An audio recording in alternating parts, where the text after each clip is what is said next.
One more step in the wrong direction, and the crossbows will release their arrows. If you open the wrong door, you'll end up in a river of mercury.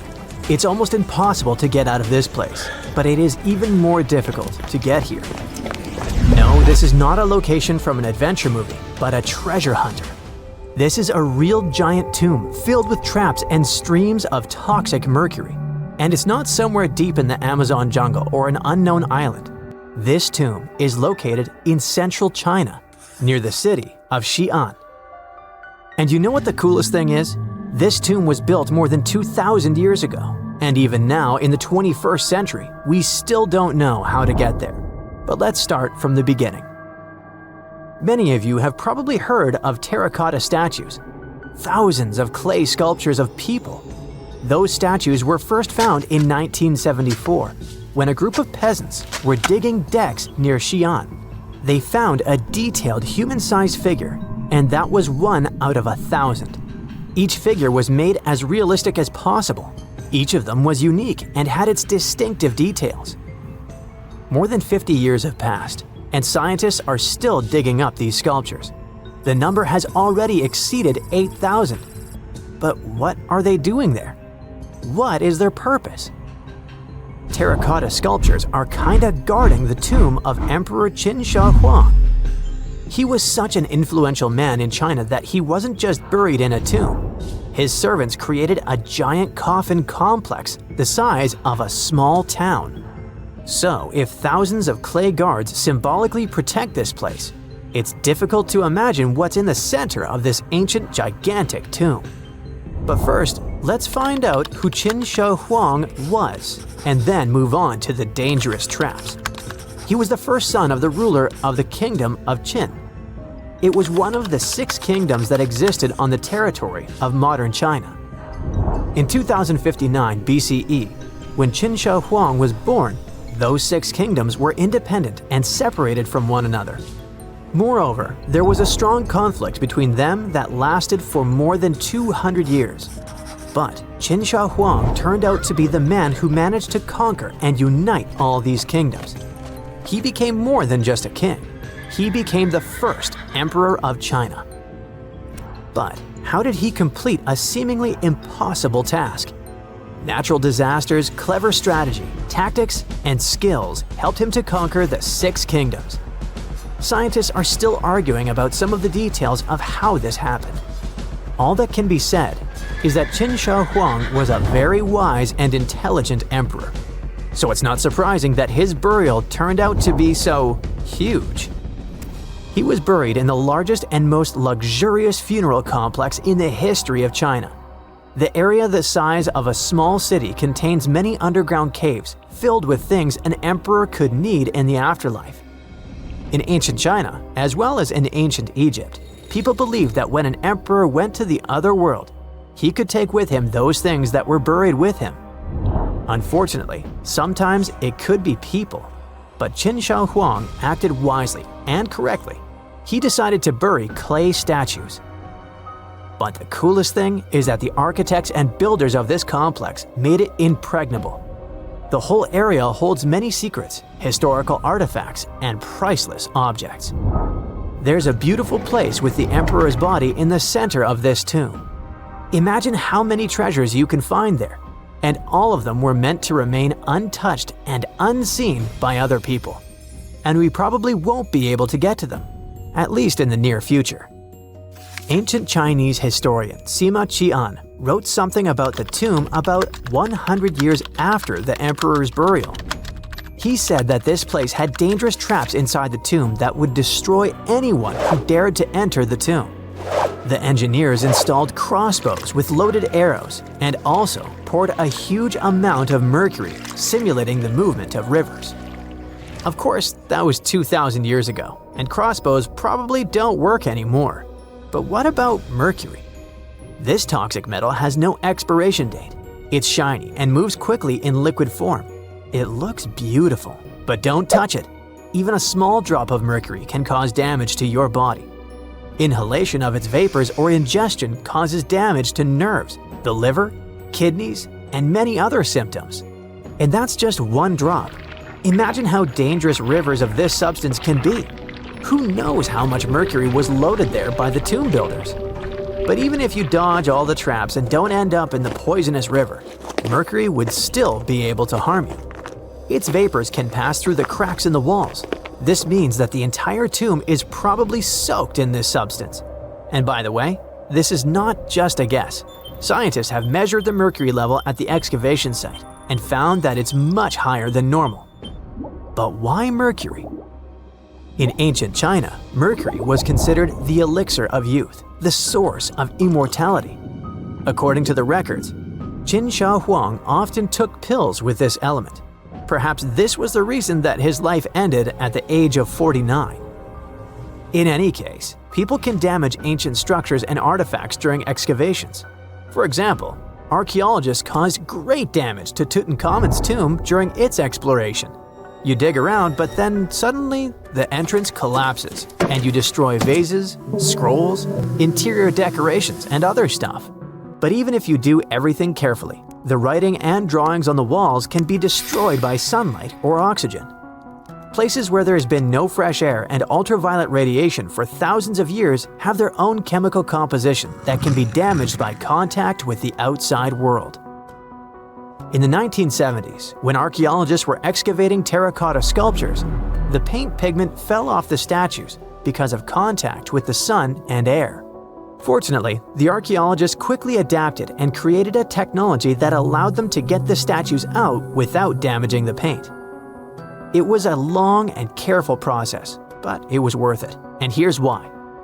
According to ancient writings, the emperor created an underground kingdom with a beautiful palace in the center.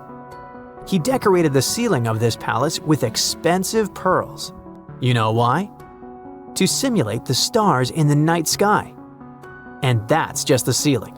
It's difficult to imagine how the walls, floor, and tomb of the emperor are decorated. Besides, scientists expect to find many other statues that copy the emperor's servants. So, in simple terms, the tomb of Qin Shi Huang is a paradise for archaeologists and historians. But of course, it will take more than one generation before they extract all the treasures. Some experts predict that the excavation of the entire tomb could take centuries. But of course, new archaeological technologies can change everything. For example, non-invasive research methods mean you don't have to enter the tomb. You can see it through a special device. Another idea is the use of muons. Those are subatomic products that appear as a result of the collision of cosmic rays and atoms in the Earth's atmosphere.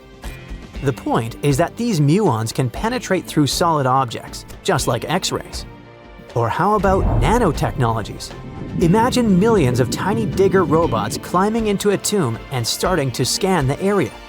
They transmit the data to a computer, and then scientists create a holographic model. It all sounds cool, but to be honest, the charm of archaeology is lost here. It's one thing when you carefully dig up some ancient artifact with your hands, see it with your own eyes, and scrupulously clean it from the ground. And it's completely different when you watch it on a computer screen. But in any case, technologies using muons or some kind of robots ensure people's safety. It's better if a computer falls into a trap than if it happens to an archaeologist. Not many civilizations are as mysterious as ancient Egypt, a powerful empire that lasted over 3,000 years. It gave us pyramids that still stand and myths that still inspire. It's one of the most explored places on Earth, yet somehow, we still find exciting stuff. In Abydos, archaeologists just uncovered a 3,600-year-old royal tomb. It's huge! It has golden hieroglyphs of deities covering the entrance, but the pharaoh's name? It's not there. It's missing. Who was this ruler, and what new chapter could this open in Egypt's story? If there's one place in Egypt where the line between life and demise feels thinner, it's Abydos. To the ancient Egyptians, this was sacred ground.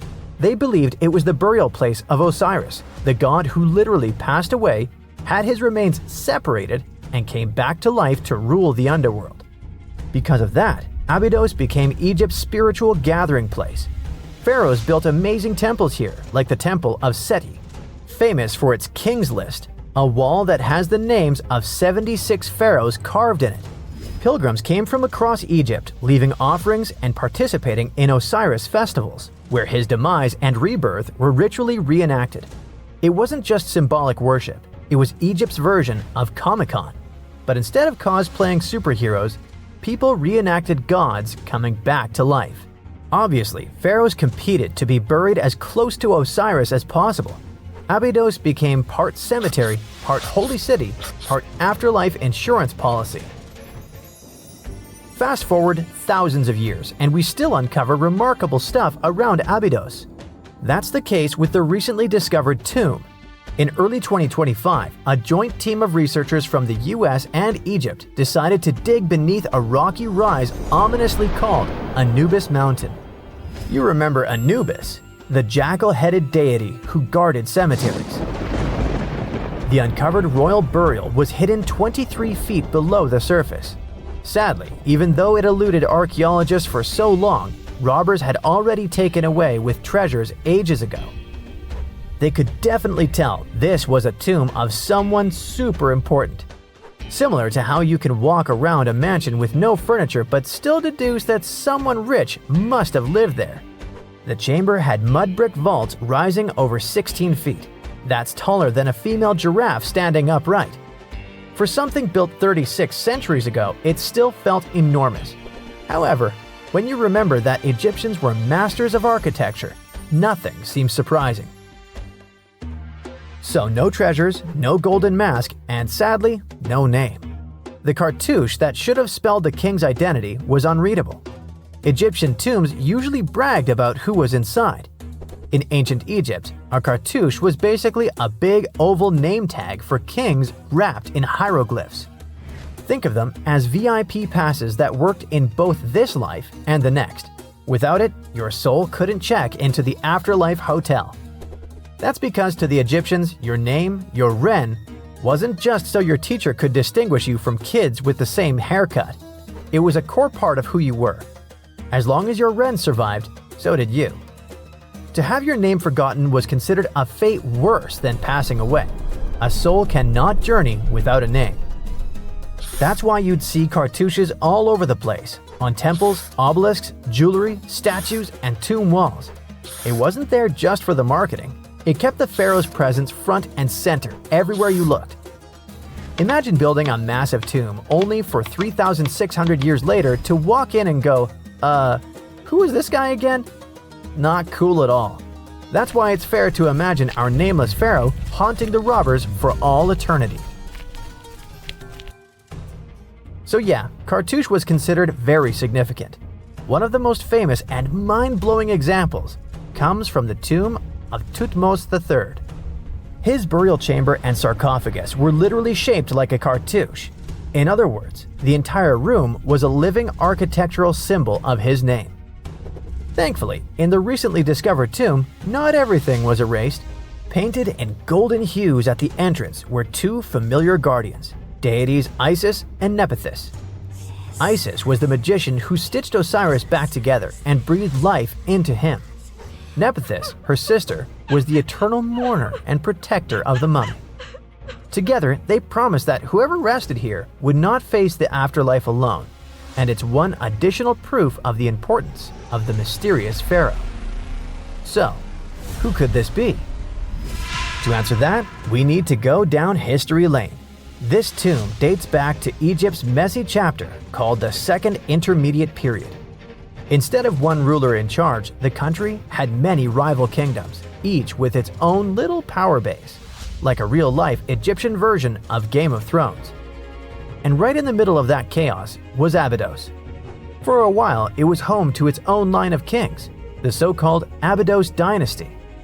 Those weren't the pyramid builders everyone knows, and that's why they're so mysterious. They left behind almost nothing. No great monuments, no sprawling cities, just fragments of names on broken blocks. For centuries, many scholars even doubted they existed at all. That sorta changed in 2014, when archaeologists uncovered the tomb of Senebkay, one of those shadowy kings. Now, everything we know about Senebkay points to him having quite a story to tell. His bones revealed 18 deep wounds, the kind you get in battle. He had blows to his skull, back, and hands, and likely lost his life fighting, making him one of the few pharaohs we know who sadly fell in combat. His tomb was modest, with reused artifacts from earlier kings, but it delivered one priceless thing: proof. Until Senebkay, the Abydos dynasty was just a theory. With him, it became real. And that's why the new discovery could be a big deal. The newly uncovered royal tomb at Abydos shares the same layout and style as Senebkay's. It has limestone chambers, mud brick vaults, and protective deities, although it's much bigger. Which again raises the possibility that we're looking at an even earlier, more powerful ruler of Abydos. Whoever he was, he wanted to be remembered alongside the greats. Which is ironic, because it seems that history tried erasing him. Perhaps additional findings alongside his tomb could tell us more. Yes, there's more, and it's actually pretty cool. Not far from Abydos, in the village of Banawit, archaeologists uncovered a Roman-era pottery workshop. Yeah, you heard that right, a pottery factory close to a pharaoh's burial ground. The site had huge clay kilns, storage rooms, and even broken shards called ostraca. They were basically ancient sticky notes. Except instead of shopping lists, those had receipts scratched onto them in Greek and Demotic Egyptian. Little records of everyday transactions, the kind of thing you'd never expect to find near a lost dynasty king. Honestly, the potters missed a chance. Forget boring receipts, they should have been selling Osiris's mugs and Anubis figurines to pilgrims and tourists. But that's not all. It seems that centuries later, during the medieval period, the same ground became a cemetery. Archaeologists found mud brick graves with skeletal remains. This could mean that Abydos kept its aura of significance for hundreds of years after the Age of Pharaohs. So why this hill again and again? Is this place really a getaway to the afterlife? It is, after all, the very place where Osiris is said to rest. That belief lingered like a shadow for thousands of years, strong enough to pull in pharaohs and later medieval families. Different rituals, same sacred ground. Although, to be fair, the Romans weren't here for Osiris. They came to make pots. The story of Abydos is not over. The excavations will continue, and who knows what else could be discovered in the future. Today, archaeologists are armed with tools that are basically X-ray glasses for the desert. Every scan could reveal a hidden chamber, or if we're lucky, finally give our nameless pharaoh his wren back to him. In fact, I became strangely invested in finding out who he was. So let's hope for some news soon. It's only a matter of time. Do you have your own theories? Let me know. No man shall ever find my tomb. That's what, according to rumors, Cleopatra once said. Rumor has it really wasn't about the gender. She wanted no living soul to disturb her, and I think she meant that no human would ever discover the location of her grave. But, surprisingly, it was indeed a woman who was closer than anyone before to finally discovering the Queen's resting place. Meet Kathleen Martinez Berry, a criminal lawyer turned archaeologist. She got so intrigued with Cleopatra's story that she packed her bags and went to Egypt with no official support and even no permission from the authorities. All she had was pure determination to find the Queen's tomb. Now, you could say Kathleen had always been ahead of the game. She skipped grades in school, mastered piano, chess, swimming, and martial arts, and grew up listening to top intellectuals debating in her home. And she even got her law degree at just 19, and archaeology was her side passion. She had never actually been to Egypt, never dug up a single artifact. But her fascination with Cleopatra went all the way back to an argument with her father in 1990. That day, she walked into his library looking for a copy of Antony and Cleopatra by Shakespeare. Her dad, Fausto Martinez, a professor and legal expert, casually called Cleopatra a seductress. Kathleen wasn't having it. She fired back, arguing that history had been totally unfair to Cleopatra. The Romans, she said, wanted to destroy her reputation, and for centuries, people had just believed their version of the story. The debate went on for hours, and in the end, her father admitted maybe he had judged Cleopatra too harshly. That conversation changed everything for Kathleen. From that day on, she read every ancient text she could find, especially Plutarch's account of Cleopatra and Mark Antony. The more she learned, the more convinced she became that Cleopatra wasn't just some queen who fell for the wrong guy. She was a genius, playing a dangerous political game to keep Egypt independent. And the more she read, the more she started thinking, what if everyone had been looking for Cleopatra's tomb in the wrong place? That thought stuck with her. When she was caring for her second child, she earned a master's in archaeology. Multitasking. That reignited an obsession that would take over her life, uncovering the truth about Cleopatra. Even though most experts believe that Cleopatra's tomb, along with the final resting place of 13 other Ptolemaic rulers, lies somewhere beneath modern-day Alexandria, Dr. Martinez has a different idea. She believes Cleopatra was buried at Taposiris Magna, an ancient temple dedicated to Osiris, the Egyptian deity of the afterlife. But she still needed an ancient foundation plate. These plates, about the size of a smartphone, were placed beneath important temple structures and often contained inscriptions explaining when and why the temple was built. If she could find a plate that confirmed the temple was dedicated to Isis, Cleopatra's patron deity, she'd have solid proof that this was the right place to look. Nothing could deter Martinez. She excavated the entire temple site, digging deeper than anyone before her. Her team found coins with Cleopatra's name and face stamped on them. It meant Cleopatra had a direct connection to this site. Then, they uncovered something even more interesting.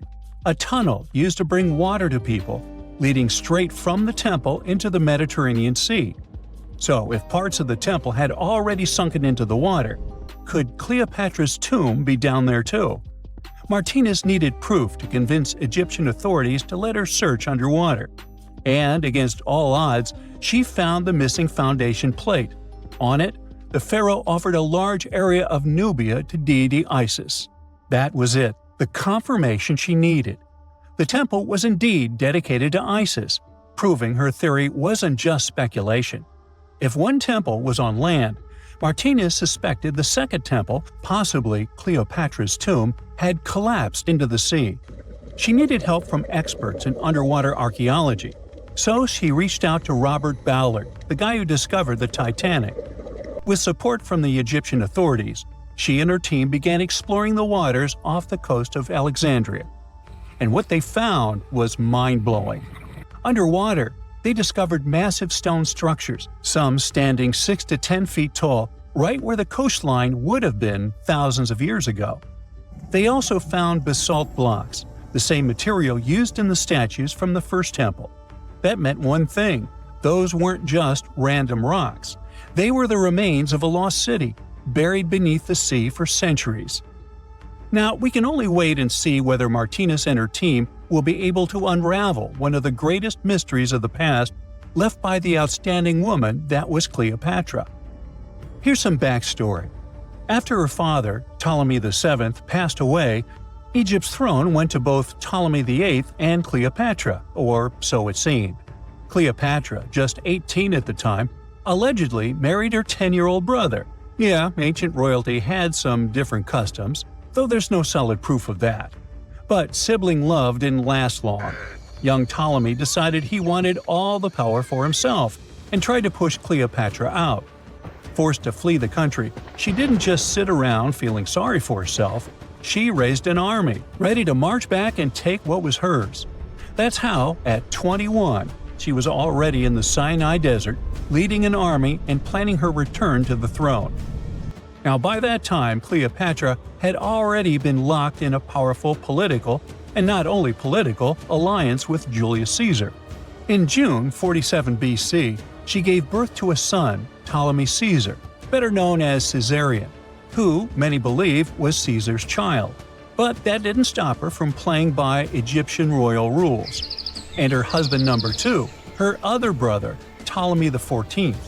Yep, despite her ongoing affair with Caesar, Cleopatra married yet another sibling, because, in her world, keeping the throne in the family was the name of the game.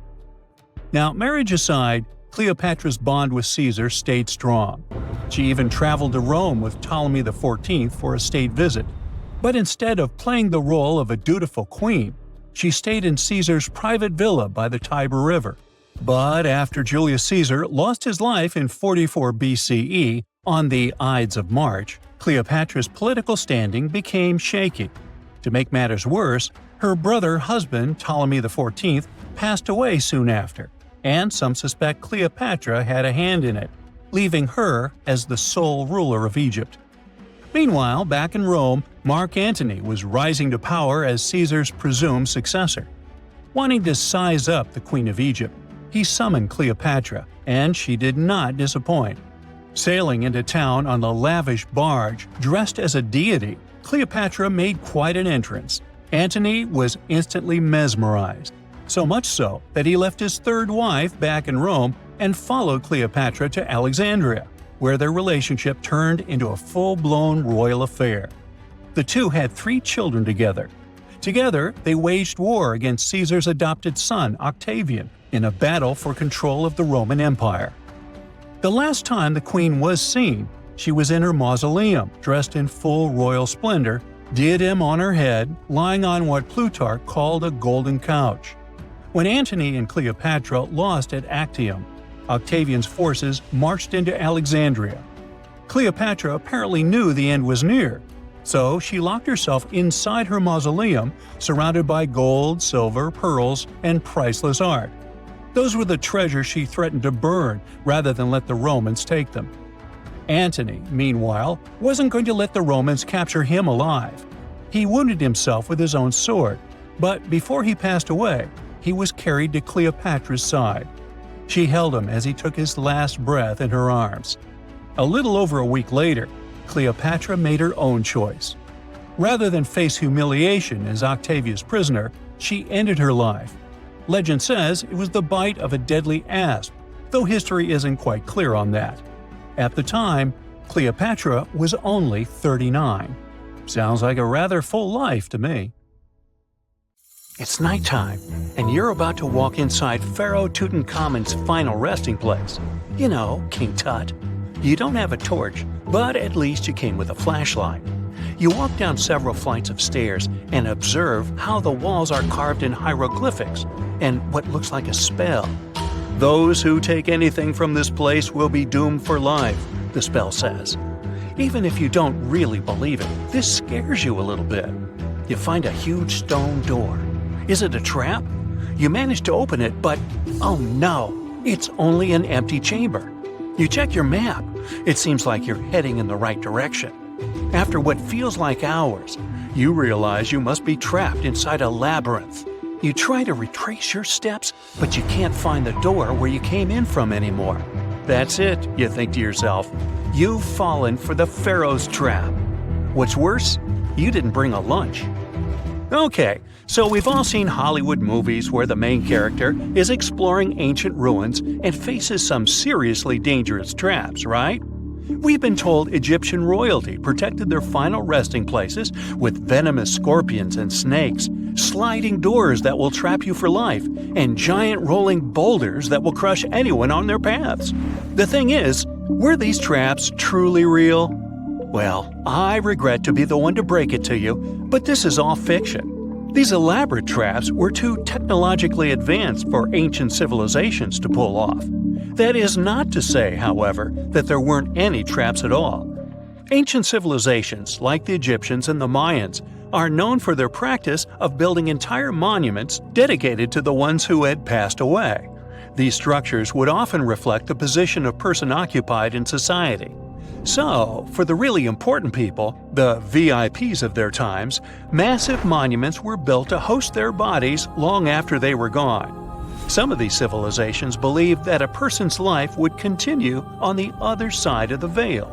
For that reason, a person would be buried together with the belongings of their current life. If they had a lot of money and power and stuff, that meant their resting places would be filled with riches and gold. Now imagine if you lived in ancient Egypt and you knew exactly where all the pharaohs' tombs were located and had heard rumors of the amount of wealth kept in these places. maybe you would be tempted to go check it out, right? We're talking about large rooms filled from floor to ceiling with golden artifacts, jewels, and even money. I mean, it does sound tempting. And since there weren't any security guards protecting the entrance of these places, Egyptians needed to get creative as to how they would protect these riches. These old civilizations found some traps to be useful.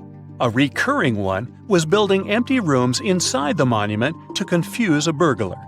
Now, let's take a look at Amenhotep III's final resting place as an example. It was built in the city of Luxor, in a spot also known as the Western Valley of the Kings. Two French engineers originally discovered the monument between 1905 and 1914 CE. The structure is huge and has more than 10 chambers, connected by long corridors and steep stairways. The King's Chamber is the most hidden one, and for an outsider to try and find it, they will probably enter a lot of empty rooms beforehand. Other pharaohs tried to protect their riches by commissioning monuments with false doors concealing pits that were up to 20 feet deep. This way, an unwarned and unwanted visitor would be surprised by the deep hole on their way to the king's resting chamber. Alongside false doors, pharaohs made sure to build labyrinth-style corridors and false walls. This way, robbers could take hours or days before they found the king's real chamber. As to pits with poisonous snakes on them, if there were any reptiles inside these monuments, they probably got inside on their own and would most likely not stay there for long. There is no way snakes would survive years and years without food inside these pits. So yes, another Hollywood-induced belief right there. If these traps seem boring to you, archaeologists did find an interesting deterrent in the final resting place of the Red Queen of Palenque in Mexico. Palenque was one of the most powerful Mayan cities in pre-Columbian Mexico, and the Red Queen was believed to be the grandmother of the last Mayan king, undoubtedly a person of immense importance to the empire. In her honor, a huge monument was built to keep her body after her passing. The discovery of the tomb itself was already thrilling. Archaeologists found an ancient monument when digging at the site back in 1994. The first thing they found was a room with a hidden door. Once they opened the door, they discovered a long corridor. Finally, at the end of this corridor was the Queen's chamber.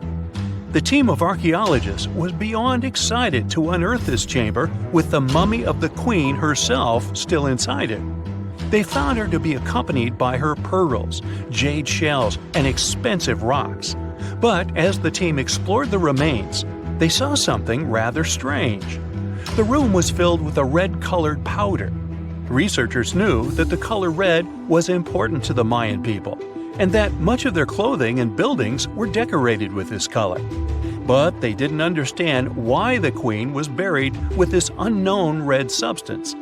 After they took a sample back with them for further analysis, they discovered that the red powder was cinnabar, a very dangerous mineral.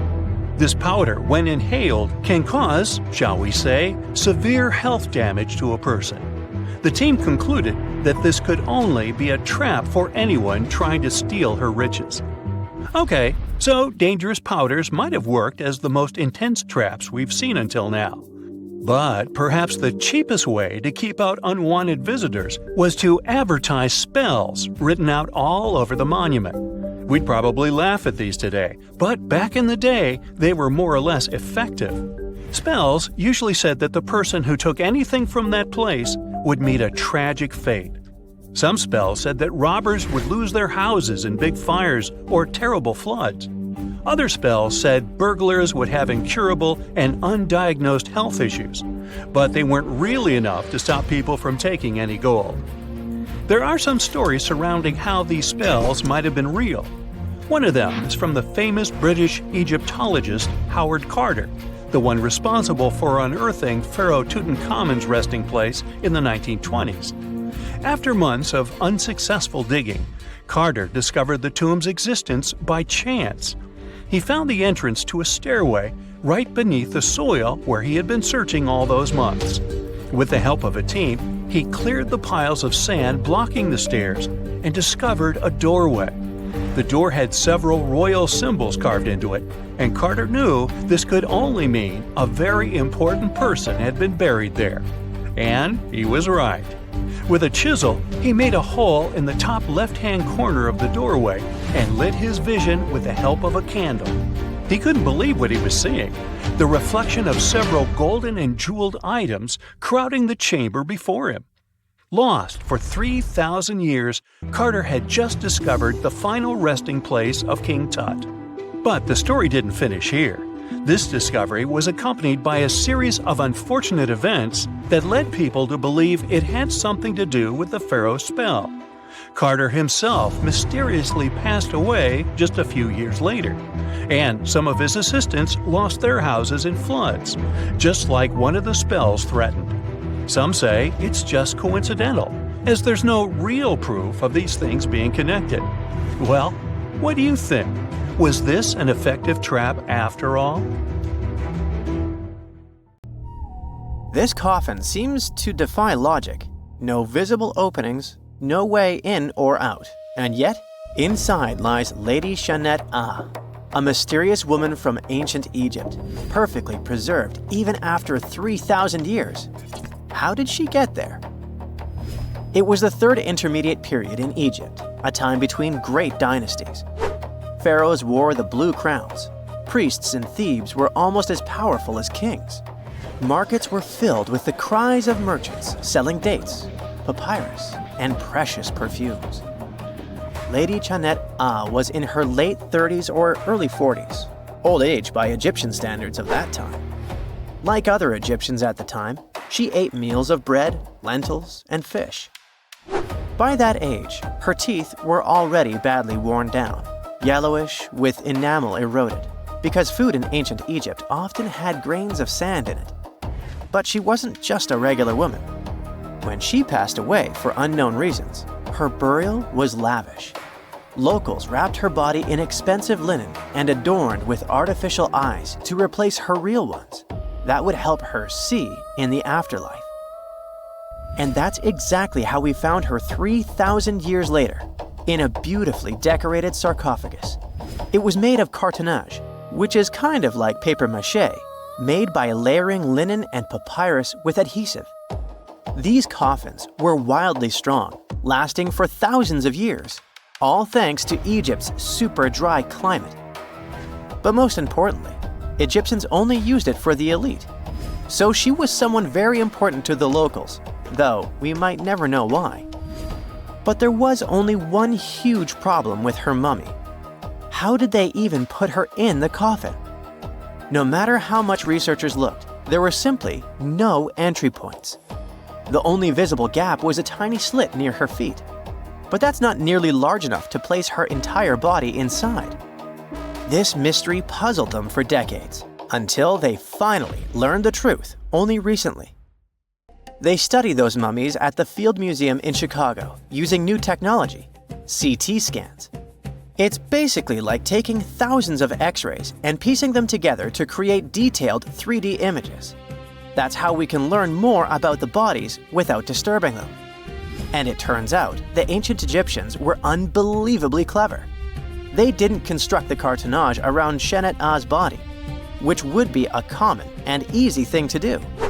Instead, embalmers created the coffin first. Then, they softened this coffin with moisture to make it flexible. After that, they carefully molded it around her wrapped body. They did cut a slit along the back of the coffin to do that, but then they laced it up like a corset, so it seemed like there were no openings. Finally, they secured a wooden panel at her feet to keep everything in place. That's where the tiny slit came from. Usually, the insides were removed and put in jars, symbolically guarded by the 4 sons of Horus. Egyptians believed that the deceased would need all that stuff once they got into the afterlife. They also thought it would help preserve the body for ages, which, as we can see, worked amazingly well. Thanks to their beliefs, we now have mummies as time capsules. Each son of Horus was supposed to protect each of the specific body parts. The human-headed Imseti for the liver, the baboon-headed Hapi for the lungs, the jackal-headed Dalmatef for the stomach, and the falcon-headed Kebis Senuf for the intestines. It's crazy how much effort the embalmers put into their job, especially in Lady Chanet A. They wanted to make sure her body remains untouched and the sarcophagus would be perfect for her. You can't help but wonder, who was she if she mattered so much? The ancient Egyptians literally viewed the afterlife as modern retirement planning. You're not just passing away, you gotta prepare yourself for it. Prepare the body, eyes to see, and so on. And the richer or more important you were, the better your afterlife would be. But Chanet A wasn't the only fascinating mummy they studied. They also decided to scan Harwa, an Egyptian man who lived around the same time. Judging by the mummy, he also had a high social status. His mummy revealed no signs of hard labor and his teeth were well kept, which means he enjoyed some high-quality food without tons of sand in it. Some fellas got lucky both in life and after it. But there were many mysterious mummies throughout history. One of them is Chin Tzu, also known as Lady Di. The story of her began in 1968. Some workers near Changsha, China were digging an air raid shelter for a hospital. But suddenly, they accidentally uncovered an ancient burial site. They came down there and stumbled upon something incredible. 3 tombs belonging to a noblewoman, her husband, and a young man believed to be their son. She was a noblewoman from ancient China, and she had a fascinating backstory. She lived over 2,000 years ago during the Western Han Dynasty. She was married to Li Kang, a guy who served as chancellor to the Changsha Kingdom, a high-ranking official. At first, it looks like Lady Di lived a life of luxury and privilege. She had private musicians to play at her parties, and for her personal enjoyment. She probably played the guqin, an instrument that back in the day people associated with intellect and elegance. And she certainly ate like an empress. Fine meats, delicacies, and all things like that. Even her wardrobe was full of some exquisite silk, not even mentioning the tons of cosmetics. But all this wealth came at a cost.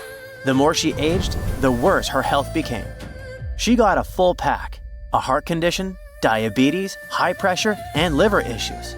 It also looks like her back was driving her crazy, probably making it hard for her to even move. Finally, as a cherry on top, she developed gallstones. All this packed together eventually led to a heart attack that took her life around the age of 50. There was one haunting detail. Scientists found over 130 melon seeds in her stomach and intestines. Most likely, she ate watermelon just hours before she passed away, which means it was probably during summer when the fruit was ripe. She enjoyed a sweet, simple treat before her life was cut short. The excavation began in 1972, and this wasn't easy at all. Over 1,500 local students had to help. And Lady Di was the most mysterious one. She was buried in 4 rectangular pine boxes, one inside the other like a Matryoshka doll, all wrapped in 20 layers of silk, and all that sealed with lots of charcoal and white clay. The coffins were painted beautifully as well, adorned with protective deities, mythical animals, and clouds which symbolized the heavens. There were drawings of divine creatures and Mount Kunlun. The myth said that on this mountain, people reach eternal happiness. All this told us a lot about the Han Dynasty, their beliefs about afterlife, art, daily lives, and their remarkable craftsmanship. And then researchers finally got to the body. It was astonishing. Soft skin, joints that could still bend, and in general, she was almost intact. She even kept her hair, eyelashes, fingerprints, and even traces of blood. It's like she literally passed away only a few weeks ago. Ancient people used a very clever technique to preserve her. It looks like embalmers put her into some weird, mysterious acidic liquid. This liquid prevented bacteria from growing. Unfortunately, it also gave rashes to all the scientists that touched Lady Di. And this rash lasted for 3 months. And you know what they buried together with her? Over 1,400 artifacts, mostly personal stuff like silk clothes, cosmetics, and musical instruments. Even food, grains, meats, wine, and pastries. There were also 162 carved wooden figurines of various servants and musicians. It's possible that they were either just there to service her even in the afterlife, or maybe based on her actual servants. Kim Kardashian is a fashion mogul, law student, and, as it turns out, an accidental artifact whistleblower. Let me spill the tea. In one of pop culture's biggest plot twists, Kim Kardashian inadvertently posed next to a coffin only a few people knew was stolen. Her picture went viral, and somewhere around the globe, one of the looters involved in stealing the coffin saw it. Just like that, she helped to unravel a $4 million antiquity smuggling ring. Let's rewind. One of the looters involved in originally stealing the coffin was startled to see that the artifact had already been sold. His partners told him they were still waiting for a buyer. Since he didn't get his share of the loot, he emailed the Kim Kardashian picture to an attorney in New York responsible for these types of cases. Together with Kim's picture were some other photos of the coffin, still covered in mud, being taken from its original location. He told the attorney that the coffin had been stolen and gave him the proof he needed to go solve this case. Back in ancient Egypt around the 1st century BCE, a man named Njemonk passed away. He was a high-ranking priest who served the ram-headed deity of Heracleopolis. And when someone like that passes away, their send-off was special. Njemonk's coffin was a golden masterpiece. In ancient Egyptian belief, gold wasn't just for show. It was sacred. It symbolized the essence of the deities and was thought to help people be reborn in the afterlife. This particular coffin even spelled out its inscriptions, linking the precious metals directly to divinity, rebirth, and the power of the sun. Fast forward to 2011. Egypt was going through major political upheaval, and amid the chaos, tomb raiders took their chance. In the Al-Minya region near Cairo, looters broke into Njemonk's site. They dug up his gleaming coffin and smuggled it out of the country. First, the coffin landed in the hands of a dealer in the United Arab Emirates who forged export documents, claiming it was a Greco-Roman artifact to disguise its true Egyptian origins. Then it traveled to Germany, where a gallery owner had it restored and, allegedly, faked a license saying it had been legally exported back in 1971. With new papers and a polished look, it was passed to 2 French antiquities dealers who sold it to none other than the Metropolitan Museum of Art in New York for $4 million. And just like that, in 2017, Njemonk's radiant coffin was on public display once again, this time in New York. The Met was absurdly happy to have acquired this piece. All over New York, you could see buses advertising the Met's new exhibition, based on this ancient Egyptian relic. The Metropolitan Museum of Art is one of New York's most prestigious museums. It's home to some of the world's biggest curators. And once a year, it hosts the celebrity-filled event known as the Met Gala. In 2018, the yearly theme of the world-famous Met Gala was Heavenly Bodies. And that's when Kim Kardashian walked onto the red carpet wearing a beautiful, sparkling Versace gold dress. She was wandering around the museum when she saw something that matched her dress and posed in a photo next to it. Of course, the queen of the internet went viral, standing right next to Njemonk's coffin. And that's when it all happened. Someone self-described as friends with the original looters sent the photo to Manhattan's Assistant District Attorney, Matthew Bogdanos. Bogdanos had been obsessively tracking down looted artifacts for the past years.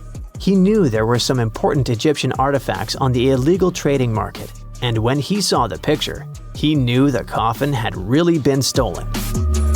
The informant shared digital images of the tomb, confirming it had been looted in 2011. And as investigators dug deeper, they found the missing piece, a human finger bone still inside the coffin. Yep, when the looters threw away the mummy's body into the Nile River, they left something behind, one of its fingers. But later on, this piece of evidence was key to proving the artifact's origin. By 2019, the Met returned the coffin to Egypt, and its CEO issued a formal apology. The museum, now aware it had been duped, vowed to overhaul its acquisitions process and even try to recover the money. Meanwhile, one of the European men involved in the forging of the illegal documents of the coffin was arrested in Germany in 2020. He maintains the paperwork was legit, but hey, the evidence says otherwise. Just FYI, next time someone says Kim Kardashian is famous for nothing, remember, Kim Kardashian accidentally helped to solve one of the art world's biggest modern heists. Moving forward, this next story is also worth a few millions, but to some, it should never be sold. Chris Pepe was just 7 when he first glimpsed the sparkling relics, tiny gems in a glass case at his great-uncle's house. Back then, they were just part of the furniture, but as he grew older, he learned the truth. That these weren't just pretty stones. They were discovered beside what's believed to be the actual remains of the Buddha. It all began in 1898 when Chris's great-grandfather, William Claxton Pepe, a British landowner in colonial India, excavated a mysterious mound near the village of Piprawa. Inside a deep stone chamber, he found bone fragments, gold, and crystal reliquaries. One box had an inscription in ancient Brahmi script stating the remains belonged to the Buddha himself and had been gifted to his clan, the Shikyas, after his cremation. The discovery rocked the world. News spread through international papers, and scholars confirmed its authenticity. The discovery even helped map ancient Buddhist roots and identify Lumbini as the Buddha's birthplace. Though it happened during the colonial era, the story is more complex than simple looting. Pepe gave most of the relics away. He gave the bones to the King of Siam, which is now called Thailand, and the rest to Indian authorities. Only a few duplicates of the stones stayed with the family and were passed down through generations. When Chris inherited them in 2013, he and his cousins didn't hide them. They launched the Piprawa project, digitized family archives, and loaned the relics to museums around the world, from New York's Met to Seoul's National Museum, always free of charge. But in 2025, the whole thing became controversial when the family planned to auction the gems at Sotheby's in Hong Kong. The Indian government intervened, even issuing a legal notice demanding the auction's halt, saying that the relics are sacred and a cultural heritage. They argued that the sale violated Indian and international laws, including United Nations conventions, and called for the relics' repatriation to India for preservation and religious purposes. And talking about sacred items coming back home, after more than half a century in exile, 4 ancient bronze sculptures looted from Thailand were finally given back. These pieces are known as the Prakonche artifacts. They consist of 3 Bodhisattva statues and 1 Buddha image that were unearthed in the 1960s by villagers in Buriram province. If you've ever been to that part of the world, you'll know most people are very devotional and connected to their spiritual beliefs. So unearthing something like that is as close to the sacred you'll probably get in a lifetime. But the items were smuggled out and eventually landed in the Asian Art Museum in San Francisco. These statues are estimated to be 1,300 years old. They were tied to a man called Douglas Latchford, a notorious figure in the illicit antiquities trade. Now, after years of pressure, the museum has agreed to their return. Thai officials, along with U.S. Homeland Security, confirmed the artifacts have been deaccessioned and will be soon repatriated. This isn't the museum's first time returning treasures. In 2021, it surrendered ancient lintels after a lawsuit from U.S. authorities. But this latest move hits close to home, literally, for one of the villagers who helped discover the artifacts and never dreamed they'd vanish overseas. So, archaeologists have uncovered an entire block of Pompeii, and it looks like it all belonged to one uber-wealthy individual. They had a huge private residence, a laundry, a bakery, and a large private bath complex where they literally bathed in luxury. Scientists think it could be the largest ever found there, complete with 3 rooms with different temperatures, exquisite artwork, and a huge plunge pool. It was lying beneath layers of volcanic rock and ash for 2,000 years, but it's so well preserved that it feels like the people had only left a minute ago. The bathhouse was in a residential and commercial block known as Region 9 in the city center. It could fit up to 30 people at a time and was a status symbol used to impress visitors. Only a few houses in Pompeii had a private bath complex, so it was something for the wealthiest of the wealthy. The owner may have invited guests to discuss business or even host team-building events, much like a modern-day CEO of some big company. Guests would start in the first room, where they soaked in hot water, then move on to the room where they applied oil to their skin and relaxed in warm water. The final stage was a cold water bath to refresh themselves. It was the largest and most impressive room, with red columns and frescoes of athletes. There was also a changing room with a stunning mosaic floor with marble from across the Roman Empire. The complex also had a smaller space, painted in pale blue, most likely an ancient Roman shrine used for ritual activities and to conserve sacred objects. It looks like the residence was in the process of renovation. There were tools and building materials in the blue room, like oyster shells on the floor that were supposed to end up on the walls. Another recent discovery from the complex is a large banquet hall with some of the finest frescoes found among the ruins. The bathhouse connected to it, and the guests would enjoy lavish feasts here. In one of the frescoes on the walls of the hall, we can see Apollo and his romantic interest Cassandra, who rejects him. The second fresco shows Prince Paris meeting the beautiful Helen of Troy. Almost the entire floor of the hall is covered by mosaic tiles, over 1 million of them. They probably chose to paint the walls in this room black to hide the traces of soot from all of the lamps. This proves that the hall was lit, and the owners of the residence probably entertained their guests here after sunset. The restorers who are working in the hall need to act quickly to protect new finds and move what they can to a storeroom. They inject a plaster glue to the rear of the frescoes that can't be moved, so they stay in their place on the walls. Archaeologists have been digging at the estate for 2 years. In the summer of 2024, they found the remains of 2 people in the room next to the blue one. They had passed away during the volcanic eruption that buried Pompeii. One was a woman between 35 and 50, and the other was a young man between 15 and 20. Despite the man's age, his bones had signs of wear and tear, so he was most likely of lower status.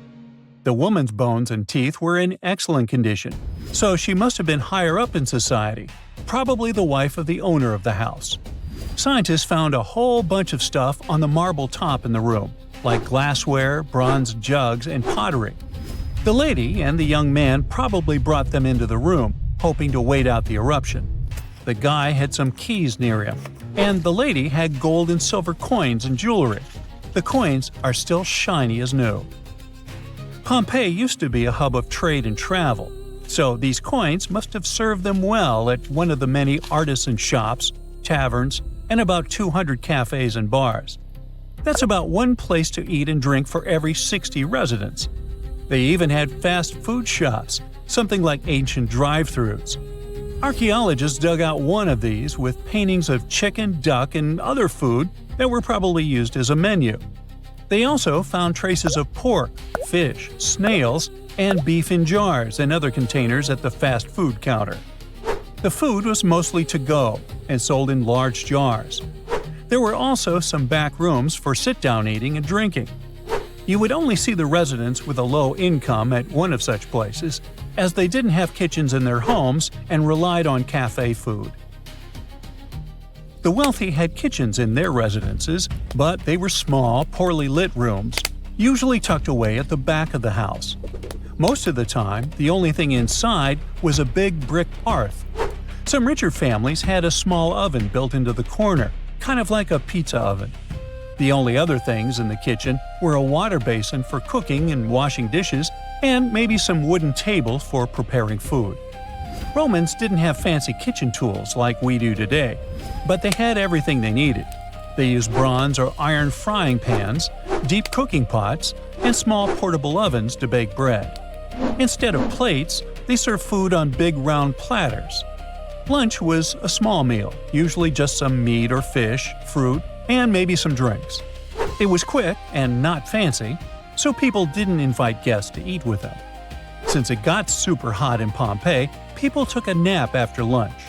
Later, in the afternoon, they went to the public or private baths, where they would relax, swim, and chat with friends for hours. Afterward, they had their main meal, which was bigger and sometimes included guests. The food was pretty simple, but tasty. Most meals were boiled, smoked, fried, or baked, then flavored with a starchy thickener or fish sauce. The fish sauce was actually so popular that one of the richest families in Pompeii made a fortune from selling it. They even decorated their front hall with a design of garum jars in mosaic. Another big source of wealth in Pompeii was land. Every owner of a big residence had a plot of land where they grow vines or olives or graze sheep. Archaeologists haven't found many of these properties yet because it's hard to know where to look for them. But they did find a burial ground of one well-known Pompeian family in the countryside, next to what they believe was their country house. One of the most exciting things to do for Pompeians with different levels of income was going to the amphitheater to watch big, action-packed shows with gladiators. Their giant stadium is the oldest surviving one of its kind in the Roman world. The shows lasted for days, and crowds came from all over to watch. Fans got so excited that in 59 CE, a huge brawl broke out between people from Pompeii and a nearby town. After that, the authorities shut down the amphitheater for 10 whole years as punishment. Some people in Pompeii even made paintings on the walls about that brawl, bragging about their victory. There were also paintings of the gladiators. Many Pompeians also loved going to the theater to watch plays.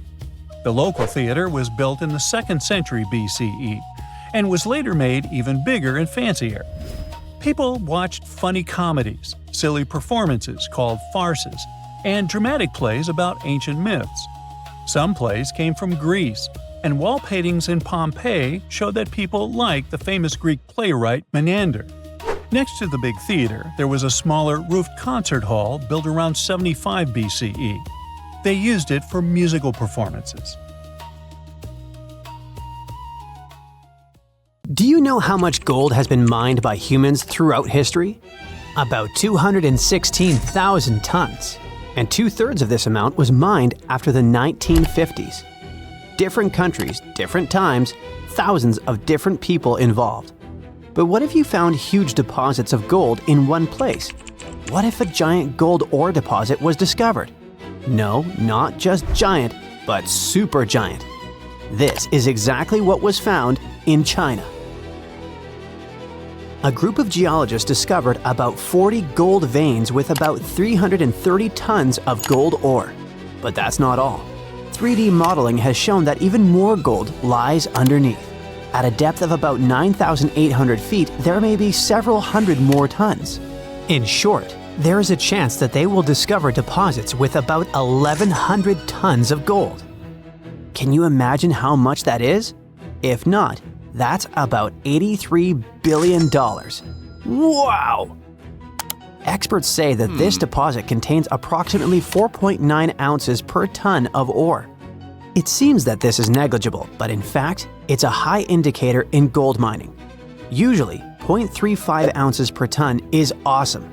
If all calculations turn out to be correct, it will be the largest gold mine in the world, even bigger than the South Deep mine located in South Africa, with its 1,025 tons of gold. Everyone is worried. Everyone is happy. Gold, gold, gold on their minds. Everyone wants gold. Everyone buys gold. Gold is rising in price. Gold is more reliable than Bitcoin and cash. Gold is associated with wealth and luxury. Gold is always a valuable and profitable investment. But hold up. Why is it so? Why do people go crazy over some shiny metal? The fact is that gold has both practical and psychological value. For centuries, gold has represented power, prestige, and wealth in different cultures. It seems we're born in a genetic memory that gold is valuable.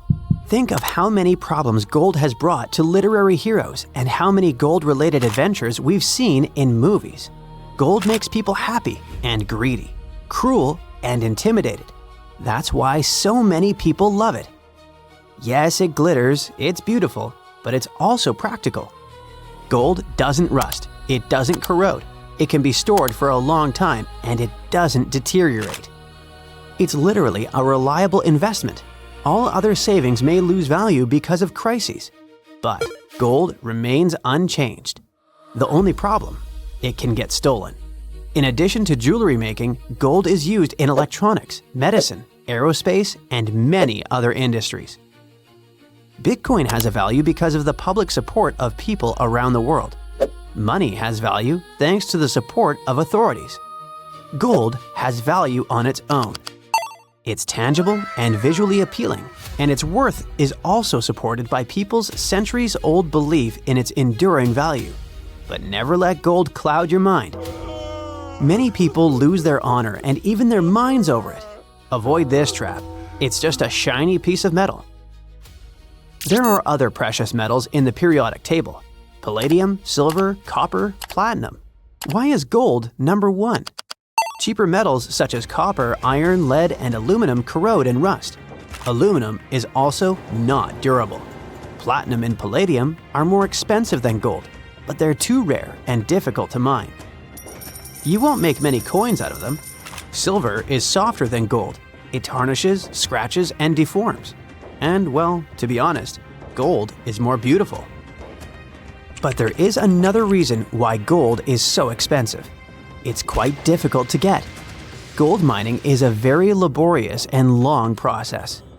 In movies or documentaries, you might have seen people standing at the mouth of a river, collecting silt and clay, sifting it through gauze and small nets, and finding gold particles there.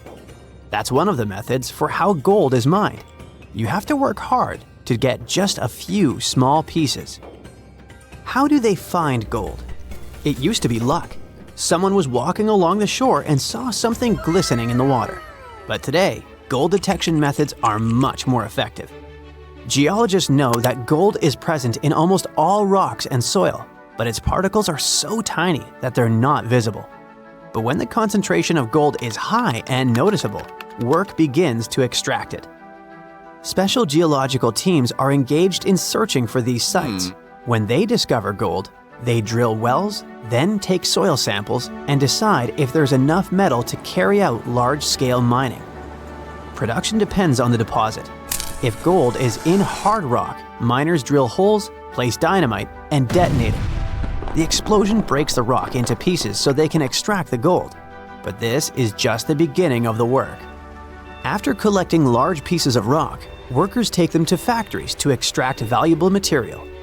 At the first stage, specialists break large pieces of rock into smaller ones. Using crushing machines, they grind the ore into tiny pieces, similar to gravel. This gravel then enters rotating drums filled with steel balls. The drums spin, and the balls grind the gravel into powder under pressure. This mass is then mixed with water and passes through special filters. After that, gold is extracted from the ore using chemical solvents and complex purification systems. It adheres to carbon, then is separated from it, followed by several additional processes, including electrolysis and further purification. At the end, the gold is melted and separated from impurities, then poured into ingots and sent to other plants for further processing. Yes, it's a difficult and time-consuming process, and quite a long one. And it's not always profitable. You can find a deposit of precious metal, but it will be too expensive to extract it, and the amount of gold there won't be enough to make the effort worthwhile. Only 10% of the world's gold deposits contain enough precious material to pay back for its extraction and processing. There are many areas filled with gold. Do you know how many of them are suitable for productive mining? Less than 0.1%. So this is probably another reason why gold is so valuable. But is there any other material that causes a lot of excitement? Oh yes, This material is called liquid gold, and this is helium. That's the gas used to inflate balloons, but this is not its main value. Helium is capable of reaching ultra-low temperatures, is superconducting, and is lightweight. Helium is used in medicine for diagnostics. For example, for magnetic resonance imaging. Helium cools nuclear reactors and maintains rocket fuel temperatures during launch. Divers breathe a mixture of helium and oxygen during deep dives to avoid diseases associated with pressure changes. Helium is crucial for the modern world. Another precious material is graphene. It's not just one of the most durable materials in the world, it's a highly conductive material. Heat and electricity pass through graphene easily, which makes it very promising for the development of what? Considering that graphene is also flexible, water-repellent, non-toxic, and has antibacterial properties, it's suitable for developing everything. Medical equipment, mechanical engineering, electronics, construction, logistics, energy conservation, space and underwater industries, and much more. Scientists believe that graphene has the potential to enable revolutionary new technologies that could change the lives of all people. Something similar happened with silicon, which is actively used to create semiconductors and rechargeable batteries. It's possible that without silicon, we wouldn't have smartphones, laptops, and other electronic devices. Graphene may also lead to a new technological leap. When the world switches to renewable sources of energy and uses electric transport, graphene can become technological gold. During tests, graphene batteries have shown that they charge more than 70 times faster than regular ones and last 3 times longer. At the same time, they're cheaper and environmentally friendly. Okay, that sounds cool, but where do we get this graphene? It's obtained from graphite, which lies in the bowels of the Earth. One of the largest graphite deposits is located in South Australia. 200 million tons of high-quality graphite. It sounds like it could be enough for the entire planet.